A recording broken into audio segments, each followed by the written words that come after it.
గత వారం రోజులుగా అమెరికాలో వలసదారుల ఆందోళనలు నిరసన కార్యక్రమాలు నిర్వహిస్తున్న సంగతి తెలిసిందే. అయితే ఈ నిరసనలతో అమెరికాలోని ప్రధాన నగరాలు అట్టుడికిపోతున్నాయి.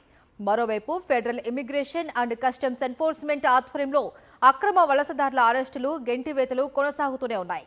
రాజధాని వాషింగ్టన్ డీసీలో శనివారం భారీ ఎత్తున మిలిటరీ పరేడ్ జరుగుతున్న నేపథ్యంలో విదేశాల నుంచి అతిథులు హాజరు కాబోతున్నారు. అదే అదునుగా దేశవ్యాప్తంగా దాదాపు 2000 ప్రాంతాలలో నో కింగ్స్ కార్యక్రమాలు నిర్వహించాలి అని, నిరసనలు ఉధృతం చేయాలి అని వలసదారులు నిర్ణయించుకున్నారు.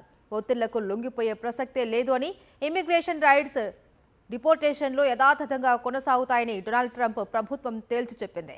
అక్రమ వలసదారులు దేశం విడిచి వెళ్లిపోవాలి అని, లేకపోతే బలవంతంగా పంపించక తప్పదు అని స్పష్టం చేసింది. సోమవారం